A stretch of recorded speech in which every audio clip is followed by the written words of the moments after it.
Assalamualaikum warahmatullahi wabarakatuh. Iya, kami dari mahasiswa STMIK Nusa Mandiri Cengkareng akan memberikan video bagaimana cara penyelesaian soal program linier menggunakan metode simplex. Kami dari kelompok Frosky kelas 11 6B 05. Langsung aja kita mulai ya.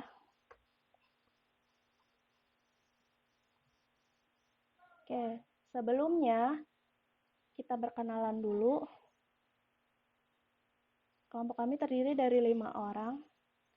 Yang pertama Rizky Rahmatullah, kemudian Fitria Ramadhani, kemudian Zulia Kurniasari, saya sendiri, dan Oviana Putri, sementara yang terakhir Morin Nastiti Satria.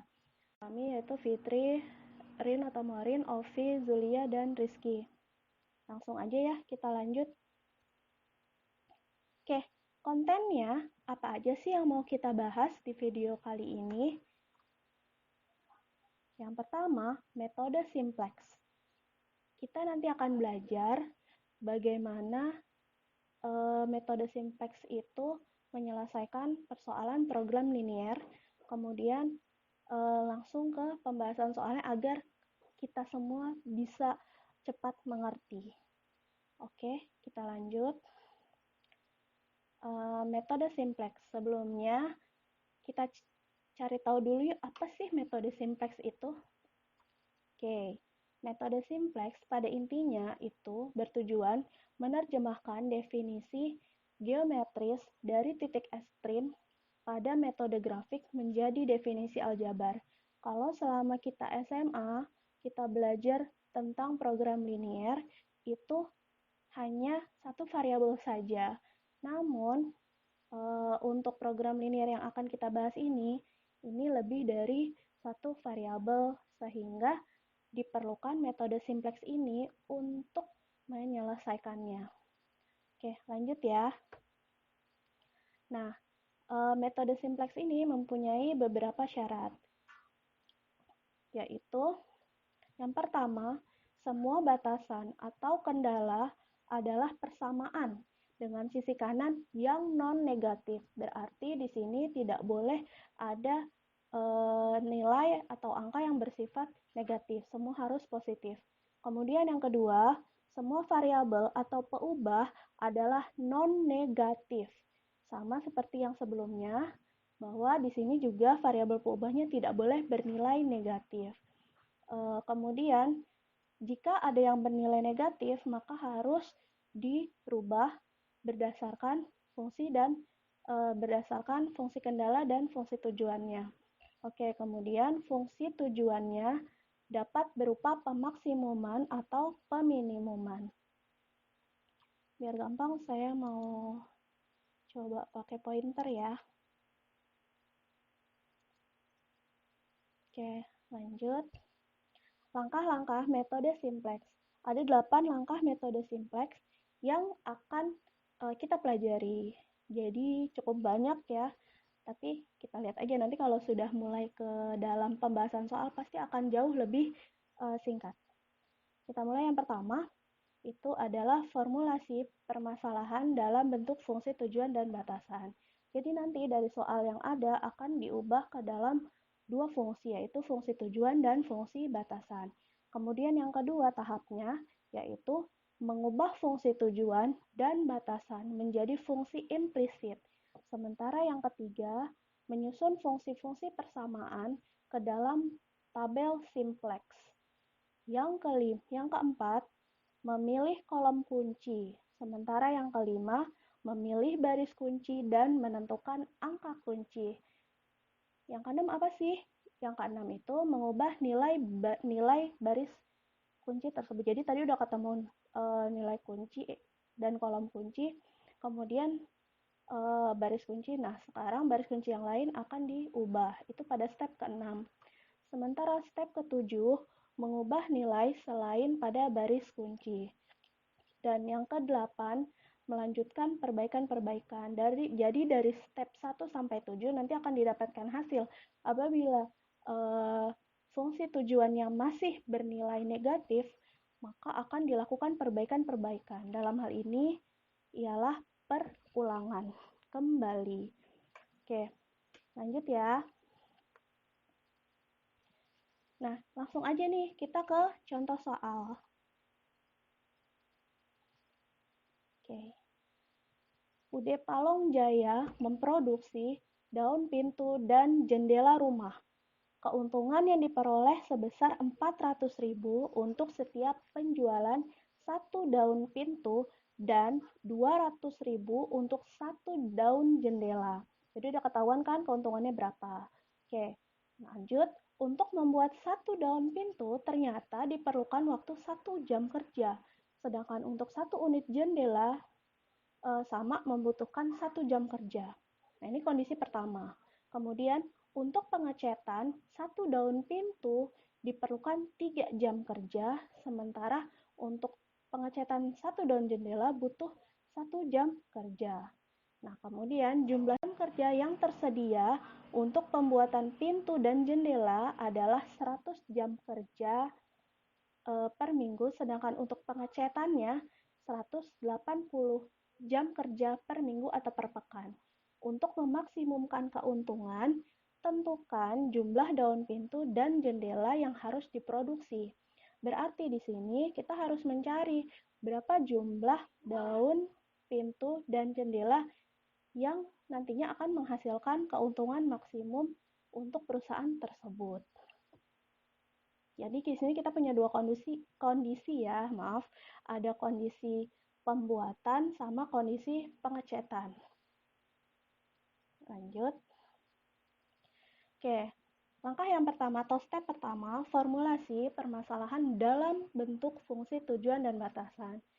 Jadi gini teman-teman, kita nih udah mulai masuk ke dalam metode simplexnya itu sendiri. Nah, ini baru masuk ke step pertama atau langkah pertama. Yaitu kita harus rubah soal tadi menjadi beberapa fungsi. Lebih tepatnya 2 fungsi doang sih, tujuan dan batasan. Oke. Yang pertama, seperti waktu SMA, mungkin teman-teman masih ingat, jika kita menyelesaikan sebuah program linear atau fungsi, persamaan fungsi, itu pasti ada permisalan, kayak gitu. Misalnya, si bapak beli mangga, terus nanti mangganya dirubah jadi variabel X, terus dia beli pensil juga, dirubah jadi Y. Nah, itu kan nanti bakal ketahuan tuh harga satu mangga dan satu pensilnya berapa. Nah, ini sama. Daun pintu kita ibaratkan atau kita misalkan dengan variabel X. Sementara jendela kita permisalkan dengan huruf Y. Nah, untuk kondisi pembuatan, kita berikan simbol A, sementara pengecatan simbol B. Oke, kemudian yang kedua, nah kan tadi udah ketahuan nih daun pintu X, jendela Y. Sekarang kita akan cari tahu simbol-simbol yang lainnya atau variabel-variabel yang lainnya. Kemudian tadi kan kalau daun pintu itu keuntungannya berapa? 400.000. Oke, betul. Jendela 200.000. Oke. Kemudian untuk daun pintu pembuatan A butuh 1 jam, sementara untuk pengecatan butuh 3 jam. Nah, ini udah pas ya. 1A dengan 3B. Sementara untuk jendela keuntungannya 200, dia butuh waktu untuk pembuatan itu 1 jam, sementara untuk pengecatan 1 jam. Oke, udah pas memenuhi dua kondisi. Kemudian lanjut lagi. Nah, sementara unit A atau pembuatan itu cuma butuh 100 jam kerja, tidak bisa lebih. Sementara untuk pengecatan juga sama, 180 jam kerja, tidak bisa lebih. So, kita mulai mendapatkan fungsi dari persamaan-persamaan yang tadi.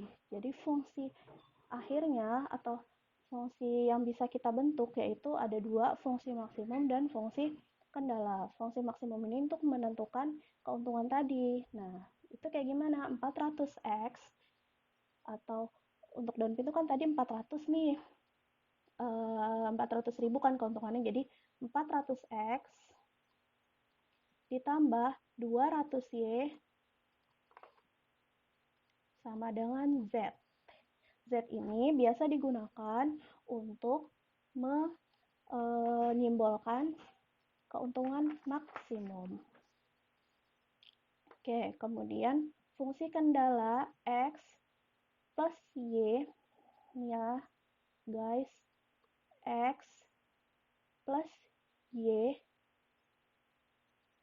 Y-nya yang bawah, kurang lebih sama dengan, kurang dari atau sama dengan 100, maaf. Oke, kemudian kondisi kedua yaitu kondisi pengecatan 3X, nih 3X, terus plus Y, satu kan koefisiennya, ya satu, kurang dari atau sama dengan 180.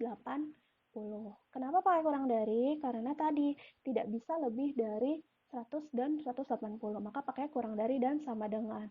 Kurang dari 100 jam atau sama dengan 100 jam. Kayak gitu loh. Oke, lanjut ya. Step kedua, mengubah fungsi tujuan dan batasan menjadi fungsi implisit. Implisit itu seperti tersirat. Oke, fungsi tujuan. Nah, di sini ada beberapa syarat yang harus dipenuhi, yaitu kalau fungsi tujuan, nilai kanannya harus 0. Nilai kanan pasti masih ingat dong, nilai setelah tanda sama dengan. Oke, sementara tadi kan kita sudah menyusun nih 400X plus 200Y sama dengan Z. Nah, kemudian kita buat seperti syarat yang ini. Maka yang 400X dan 200Y ini harus dipindah ke sebelah kanan. Di sebelahnya Z. Jadi Z dikurang 400X. Ingat ya, kalau pindah ruas berarti tandanya pun berubah. Minus 400X min 200Y sama dengan 0. Oke, kondisinya terpenuhi. Selanjutnya, fungsi kendala. Fungsi kendala punya syarat juga nih. Tanda kurang dari harus dirubah ke bentuk sama dengan atau dibuat kesamaan dengan menambahkan variabel slack. Wah, apalagi nih variabel slack? Variabel slack itu yaitu variabel pembantu. Nah, sudah tahu kan? Oke, kita mulai. Tadi kan fungsi kendala apa aja? X plus Y kurang dari sama dengan 100. Nah, itu harus dirubah jadi sama dengan dong. Tapi dia juga harus menambahkan variabel slack. Nah, di sini saya gunakan variabel slack-nya R sama S.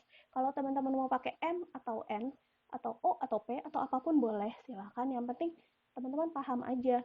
Maksudnya itu hanya untuk membantu.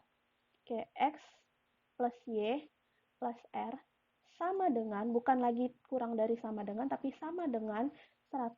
Berikut yang bawahnya juga, 3X plus Y kurang dari sama dengan 180 dirubah jadi menjadi 3X plus Y, plus S sama dengan 180. Nah, R dan S tadi merupakan variabel slack. Oke, apa tadi variabel slack? Oke, variabel pembantu. Next ya guys. Oke, step yang ketiga, menyusun fungsi-fungsi persamaan ke dalam tabel simplex. Tadi kan persamaan udah ada nih, sekarang kita masukkan ke dalam tabel. Oke, di dalam membuat tabel simplex itu harus ada variabel dasar. Kemudian ada kolom, dan ada garis. Oke, betul. Ada, kita samakan persepsi ya, ada berapa kolom? 1, 2, 3, 4, 5, 6, 7. Sementara barisnya ada 1, 2, 3.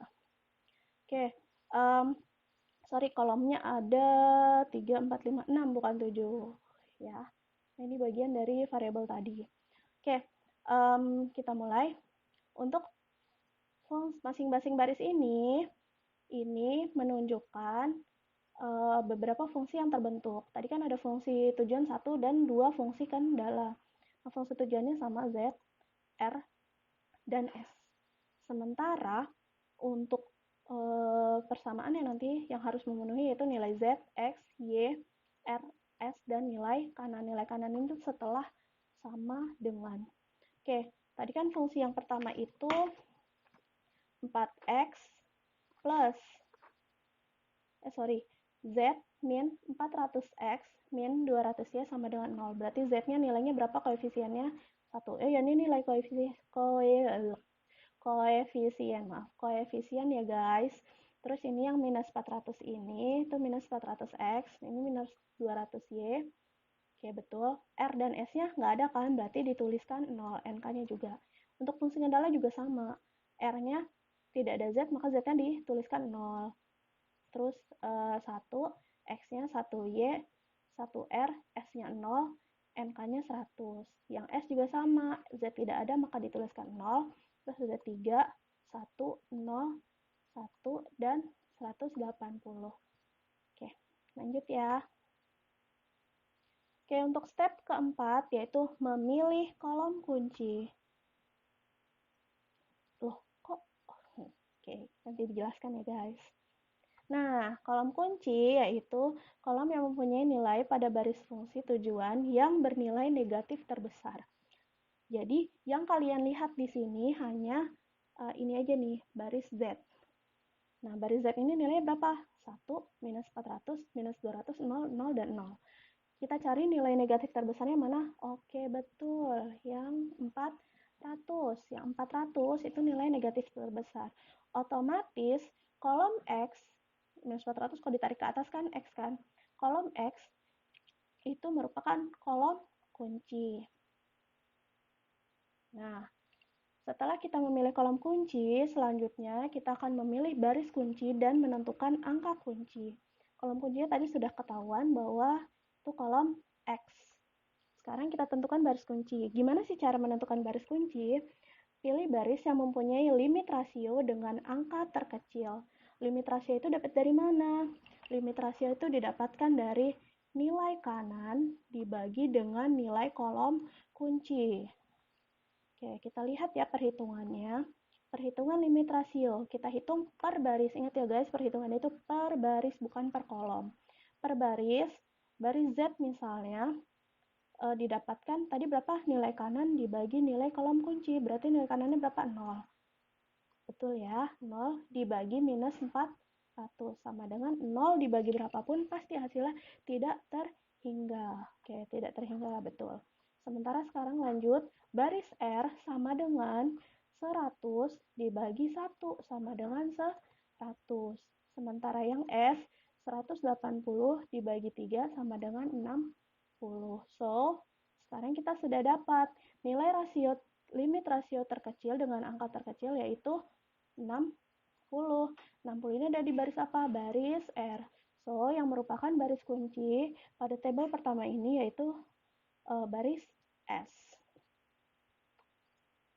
Lanjut, step ke-6 yaitu mengubah nilai baris. Nilai baris di sini ada kolom kunci sudah ketahuan, baris kunci pun sudah. Sekarang kita mau mengubah nilai baris. Gimana sih caranya? Yaitu nilai baris kunci diubah dengan cara membagi dengan angka kunci, ganti variabel dasar pada baris kunci dengan variabel yang terdapat di bagian atas kolom kunci. Bingung ya guys? Ini kita lihat ya caranya gimana. Oke, contohnya ini. Contohnya ini. Di sini nilai-nilai ini sudah saya rubah ke dalam nilai baris kunci yang baru. Loh, kok ini jadi X? Kan tadi sudah dikatakan bahwa yang S tadi kan baris kunci, maka dia harus dirubah dengan variabel yang ada pada kolom kuncinya. Maka di sini tadi S akan dirubah secara otomatis jadi X. Nah, caranya gimana membuat nilai baru di sini baris kunci? Berarti tadi kan nilai di awalnya di sini, kalau boleh flashback ke nggak usah flashback kelamaan ya. Kalau boleh kembali ke dalam tabel sebelumnya, tadi di sini tercantum angka 0. Maka 0 dibagi 3. 3 dapat dari mana sih? Dapat dari angka kolom kunci. Kolom kunci pada kolom X tadi sebelumnya itu adalah 3. Maka 0 dibagi 3 hasilnya 0. Selanjutnya, tadi kan di sini angkanya 3. 3 dibagi 3 lagi jadi hasilnya 1. Lanjut, 1 dibagi 3. Tadi angka sebelumnya di sini 1 ya guys. Terus dibagi 3 jadi 1/3. Begitupun seterusnya. Nah, nilai kanannya pun berubah jadi 180 bagi 3 jadi 60. Oke, ini udah dapat nilai baris kunci yang baru. Selanjutnya, yang ketujuh, mengubah nilai selain baris kunci. Mengubah nilai selain baris kunci. Tadi kan sudah dirubah nih nilai baris kunci yang ini, tadinya S, nilai baris kunci S jadi nilai baris kunci X. Nah, sekarang kita rubah yang Z dan R. Itu melalui serangkaian perhitungan. Yaitu untuk cara ngitungnya ada rumusnya, guys. Yang pertama, baris baru sama dengan nilai dari baris lama dikurangi nilai kolom kunci dikali nilai baris kunci. Sini ada tanda dalam kurung, berarti nanti yang dikerjakan yang ini dulu, baru hasilnya dikurangi dengan baris lama. Kita lihat ya perhitungannya. Ingat ya, perhitungannya tetap sama per baris. Oke, baris Z. Ada apa aja di baris Z? Z ini tidak perlu dihitung, tidak perlu dioperasikan. Kenapa? Karena Z ini kan melambangkan keuntungan. Jadi tidak perlu dihitung. Alias dia nilainya harus tetap 1. Jadi tidak usah diutak-atik ya guys yang Z ini, kolom Z. Nah, lanjut aja kolom X, minus 400, oke, dikurangi. Nah, nilai kolom kunci berapa? Minus 400. Nah, berarti kan dia dikurangi dirinya sendiri ya? Enggak sih, enggak juga. Oke, minus 400 dikali 1. 1 itu apa? 1 ini. Nilai pada kolom X di baris baru.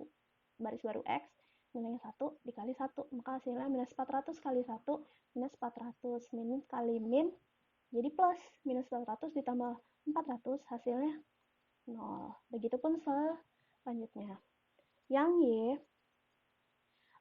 minus 200 dikurangi minus 400. Kolom kuncinya kan tadi ini, berarti kan dikurangin ini ya guys.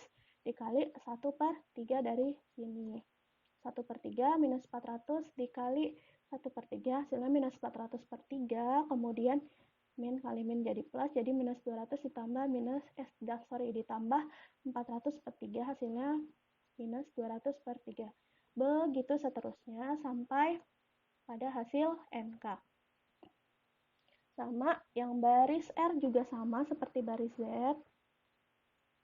Sorry, ini enggak, yang ini maksudnya 1 dikurang dalam kurung 1 ini sendiri dikali 1.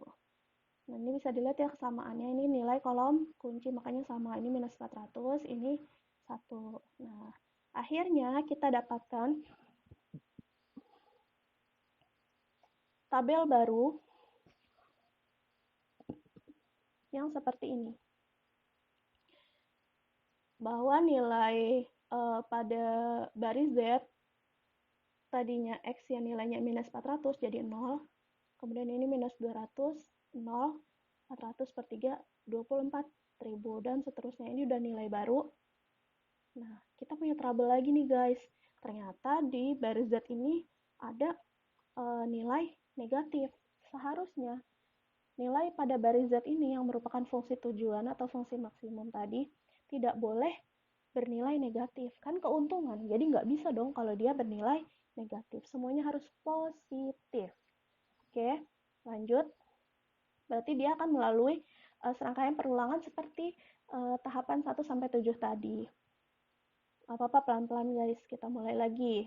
Nah, kita mulai ke step melanjutkan perbaikan. Setelah tadi ketahuan nih, angka kuncinya minus 200/3, kemudian akhirnya ditentukan bahwa kolom kuncinya yaitu yang Y. Tadi kan yang X kan, ya sekarang yang Y.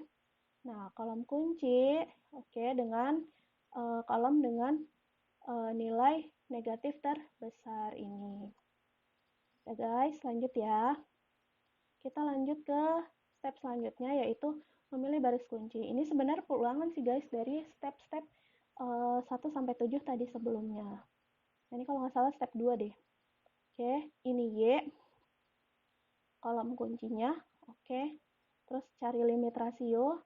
Setelah tahu limit rasio, ternyata diketahui bahwa angka terkecilnya itu pada baris R. So, baris R akan menjadi apa? Oke, betul, baris kunci. Nah, sekarang selanjutnya apa? Oh, pinter. Kita rubah nilainya. Jadi nilainya dirubah. Tadi masih ingat kan caranya gimana? Jadi nilai sebelum yang ada di sini dibagi nilai angka kunci pada kolom kuncinya. Tadi di sini nilainya 2/3 guys. Jadi 0 dibagi 2/3 sama dengan 0. Nah, sementara yang ini 2/3 dibagi 2/3. Jadi hasilnya 1. Oke. Kita sudah dapat sampai ke NK 60. Nah, selanjutnya mengubah nilai selain baris kunci. Sama caranya dengan melakukan operasi baris lama dikurang dalam kurung nilai kolom kunci dikali nilai baris kunci yang baru ya. Oke, terus di sini kan sudah berubah nih tadi R, sekarang jadi Y. Oke, terus di sini langsung dihitung. Ini ingat angka kunci pada kolom kunci. Oke, sementara yang ini nilai baris kuncinya. Kalau di sini X berarti sini 0, sini 1, 3/2, min setengah, dan 60. Maka dihasilkan nilai 0 untuk Z nanti 0, kemudian 0, 100, 100, 0, 0, 100, 100, ini Z-nya tetap 1 ya. Terus NK-nya 28.000. Ya, kalian bisa lihat sendiri. Oke, lanjut. Sehingga akan terbentuk tabel baru. Tabel baru, oke. Tabel barunya seperti ini. Nah, alhamdulillahirabbil alamin. Kita sudah tidak menemukan lagi angka negatif pada baris Z. Ini menandakan bahwa serangkaian proses iterasinya sudah selesai sampai di sini. Jadi kita sudah mendapatkan nilai maksimumnya. Nah, X tadi ingat nggak apa? Oke, daun, pintu. Yang Y, oke, jendela. Berarti sekarang kita tahu bahwa daun pintunya ada berapa yang dibutuhkan untuk capai hasil maksimum 40. Sementara yang jendela 60. Dan keuntungannya 28.000 dalam satuan ribuan ya. Nah, hasilnya bisa disimpulkan seperti ini. Maka, untuk memaksimumkan keuntungan, diperlukan daun pintu sebanyak 40 dan jendela 60 agar keduanya mencapai keuntungan maksimum, yaitu 28 juta rupiah. Ya, kita sampai pada tahap akhir. Jazakumullah khairan, terima kasih atas perhatiannya. Jadi bisa diambil kesimpulan bahwa metode Simplex itu digunakan untuk menyelesaikan program linear melalui serangkaian perhitungan matematis. Silakan kalian boleh like, share, komen, dan subscribe di channel ini. Semoga bermanfaat. Kami tidak menutup kemungkinan jika kalian ingin bertanya ataupun ingin mengkoreksi dari apa yang kami sampaikan, bisa tulis di kolom komen di bawah ini. Nanti kita discuss bareng-bareng ya. Oke, terima kasih atas perhatiannya. Sekali lagi, jazakumullah khairan. Wassalamualaikum warahmatullahi wabarakatuh.